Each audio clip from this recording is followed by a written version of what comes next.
Israel ও যুক্তরাষ্ট্রকে পাল্টা আক্রমণে নাস্তানাবুদ করে দিচ্ছে ইরান। ট্রাম্প যখন যুদ্ধবিরতির জন্য উঠে পড়ে লেগেছে, ঠিক তখনই ইরান তার আধুনিক ক্ষেপণাস্ত্র দিয়ে মার্কিন ঘাঁটি সহ তেল আবিবকে গুড়িয়ে দিচ্ছে।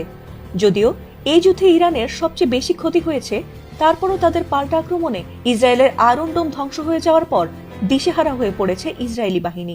ঠিক যুদ্ধের এমন মুহূর্তে ইসরায়েলের প্রধানমন্ত্রী বেনিয়ামিন নেতানিয়াহু ইরানি ক্ষেপণাস্ত্রের আঘাতে নিহত হয়েছেন বলে দাবি করেছে ইরানের আধা সরকারি গণমাধ্যম তাসনিম নিউজ। ইরান এই যুদ্ধের প্রথম দিকে সস্তা ড্রোন ও মিসাইল ব্যবহার করেছে, আর যুদ্ধের এমন পর্যায়ে এসে তারা শক্তিশালী মিসাইল ব্যবহার করছে। আর ইসরায়েলের আয়রন ডোম ধ্বংস হয়ে যাওয়ার পর ইরানের কোনো মিসাইলই তারা প্রতিরোধ করতে পারছে না। আর সে কারণেই ইরান খুব সূক্ষ্মভাবে নেতানিয়াহুর বাড়িতে মিসাইল হামলা চালিয়েছে। আর ইরানের এই হামলায় শুধু নেতানিয়াহুই নয়, তার ভাইয়েরও নিহত হওয়ার খবর ছড়িয়ে পড়েছে। আর এই খবর ছড়িয়ে পড়ার পর থেকে অনেকটাই দিশেহারা হয়ে পড়েছে ইসরায়েলি বাহিনী। ইরানের সংবাদ মাধ্যম তাসনিম নিউজ জানিয়েছে, ইরানি ক্ষেপণাস্ত্রের আঘাতে নেতানিয়াহু সহ একই হামলায় ইসরায়েলের জাতীয় নিরাপত্তা মন্ত্রী ইতামার বেন গাভিরও আহত হয়েছেন। প্রতিবেদনে মার্কিন গোয়েন্দা কর্মকর্তা স্কট রিটারের এক্স পোস্টে বরাত দিয়ে বলা হয়েছে, ইরানি ক্ষেপণাস্ত্র নেতানিয়াহু সরকারি বাসভবনে আঘাত হানার পর ঘটনাস্থলেই নিহত হয়েছেন নেতানিয়াহু। এ সময় তার বাড়িতে উপস্থিত ছিলেন ইতামার বেন গাভিরও, আর তাতে তিনিও আহত হয়েছেন। তবে যে অ্যাকাউন্ট থেকে এই পোস্ট করা হয়েছে সেটি আদৌ স্কট রিটার ব্যবহার করেন কিনা কিংবা তা ভুয়া অ্যাকাউন্ট কিনা সেটি এখনো নিশ্চিত হওয়া যায়নি।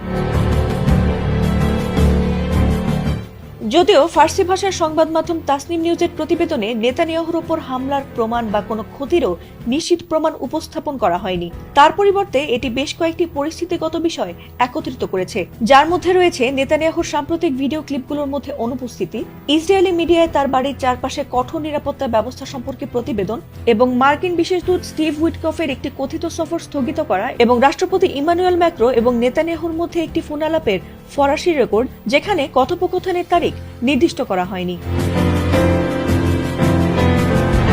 ইসরায়েলের প্রধানমন্ত্রীর দপ্তর থেকেও এ ব্যাপারে আনুষ্ঠানিকভাবে কিছু বলা হয়নি। প্রধানমন্ত্রীর দপ্তরের রেকর্ড বলছে, নেতানিয়াহুর নামে সর্বশেষ বিবৃতিটি দেওয়া হয়েছিল গত 7 মার্চ। সেদিন ইসরায়েলের বীরশেবা এলাকায় ইরানি ক্ষেপণাস্ত্রের আঘাতে আহত কয়েকজনকে দেখতে গিয়েছিলেন নেতানিয়াহু। ইরানের সংবাদ মাধ্যমে অবশ্য নেতানিয়াহু নিহত হওয়ার খবরটি প্রকাশ হওয়া নতুন কিছু নয়।